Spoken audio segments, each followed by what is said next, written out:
Overtime. All right, last question. Sorry, we're over time. We just got to, I'm sorry. At the table, I'll be back there. Is that okay? All right, yes, sir, go ahead. I was just surprised. I thought someone would ask this earlier. I guess as best as you could, as quickest as you could, what does the Bible, or in your view, the issue of homosexuality is a huge thing. Last question. Right, last question. Yeah. And I just want to know. How much time do we have? I just want to know. No, I guess I won't even get into the biblical aspect. But what do you find homosexuality to be a sin? Doesn't matter what I find. Oh, okay, then what do you believe the Bible says? Homosexual behavior is a sin, not homosexual feelings. We all have attractions we ought not act on, right? There's a difference between attractions and actions. I have attractions I ought not act on.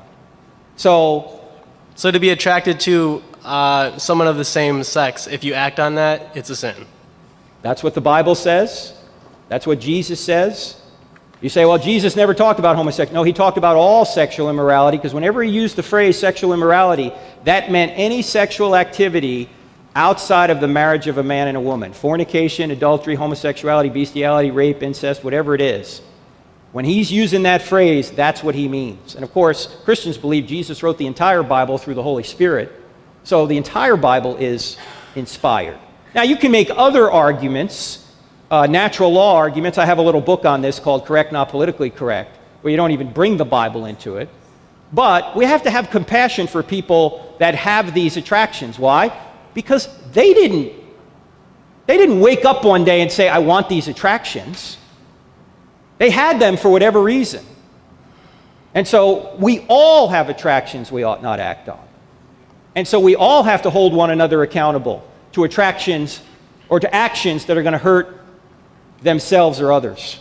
So it's not just homosexuality. The reason homosexuality is such a big deal in our society because all the political things going on around it.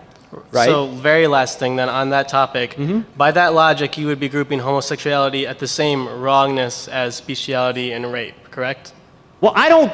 To act upon it. It's not my opinion what's right and wrong. The Bible says that, correct? The Bible, well, not all sins are the same. People always say all sins are the same. No, sins aren't the same. Jesus implied that sins were different. He said to the Pharisees, he said that you have basically tithed your spices, but you've neglected the weightier matters of the law. Love, justice.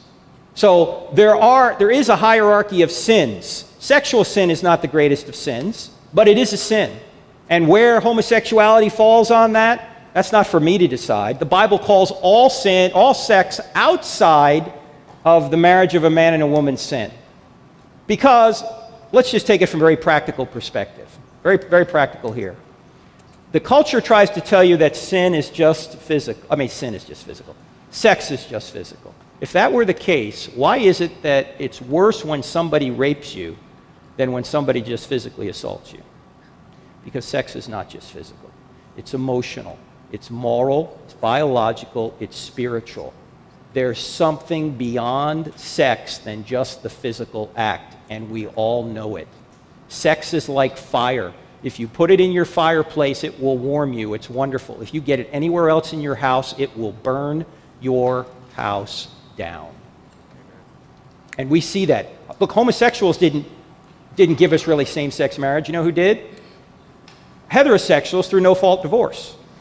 No-fault divorce is the worst thing that this country ever could have done from a marriage perspective, because it makes marriage all about the desires of adults, nothing about children.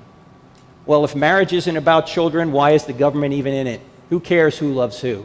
Why should the government care whether you have a romantic affinity for somebody else? The reason the government's involved in marriage is to perpetuate and stabilize society. That's why the government's involved. Okay. Thank you.